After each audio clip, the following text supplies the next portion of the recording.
How many of you have gotten to the point where you came across someone in your life and you wanted to trust them? You wanted to take the first step of trust that you've taken in a long time, but you felt that your story just wouldn't be believed.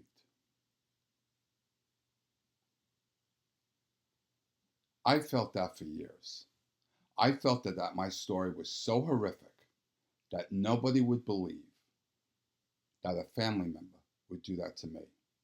And I also felt that if I told them that, and I told them that was the reason why I do not speak to a parent and I do not speak to a sibling, I felt strongly that they would think I was lying and that I was the cause of it. I can't tell you how many times that I've hesitated telling anyone, trusting anyone with such terrible secrets because I believed that they thought it would be me. Guess where that's coming from? Yeah, that's coming from two different places. That's coming from number one, your abuser constantly gaslighting you. Your abuser constantly telling you you're worthless. Your abuser constantly telling you you'll never amount to anything, that you're a liar, when in fact things did happen. Not only the abuser, but the people around you, the flying monkeys, or other people who used to be friends or family, where the abuser, the narcissistic abuser, got to them and lied and triangulated you out of it. So your body automatically, your mind automatically goes to this reflex mode that anybody you tell that to, they are not going to believe you, and they're going to think that you were the really root problem of why you don't have these people in your life. It's a terrible insecurity I had.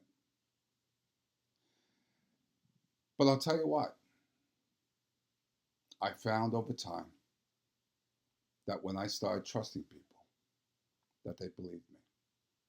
It's kind of like depression.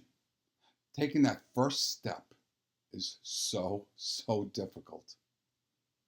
Like no contact.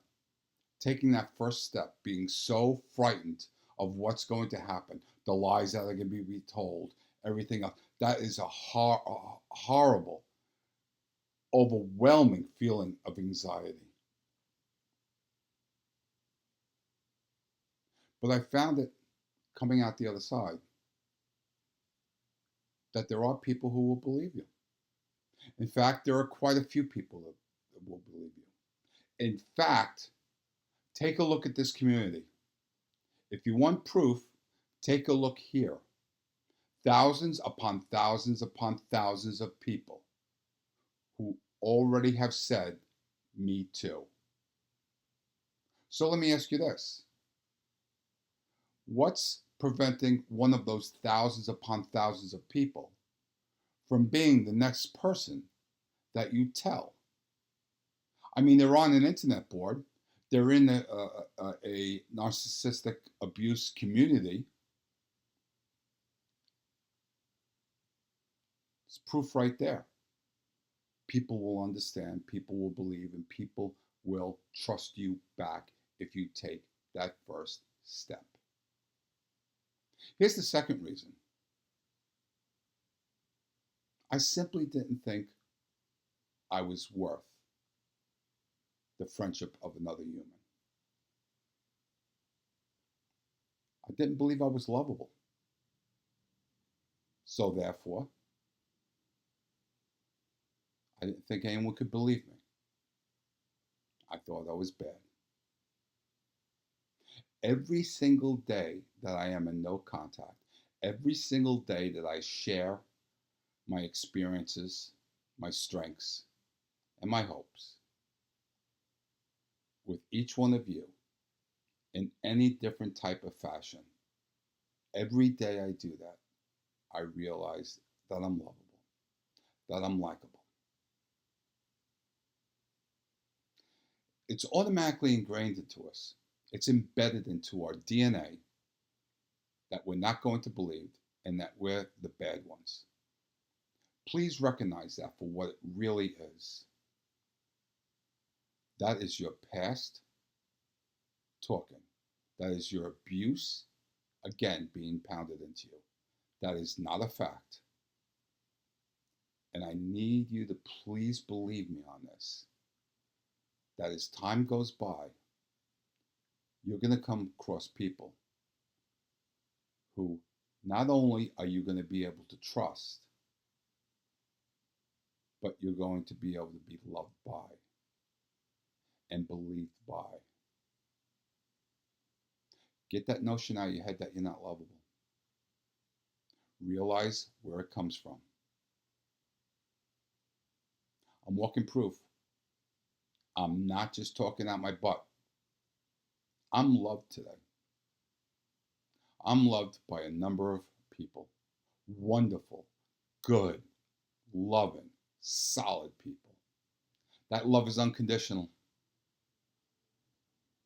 And I'm worthy of it. Not just pulling my own chain. For many decades, I've not had this feeling. I've not had the core feeling that I was likable and definitely not lovable. And I had the core feeling that if I told people that I trusted of the real abuses, that they would think it was me. That was the problem child. Sound familiar? Even though it's embedded in our DNA, and even though it comes up with me once in a while, I still get it, probably never get rid of it, doesn't make it fact. It makes it your past abuse. And that's just what it is, the past. Have peace in the knowledge that today I'm on the other side of this thing. I could go into a depression tomorrow. Who knows? But today, I'm really, really acknowledging that I am not what my parent told me I was. I am not what my abuser screamed at me and beat into me. I am nowhere near that. I trusted and I was loved in return. And you will be too. Step by step, it's there for you. This, I promise you. Enjoy your day. Thank you.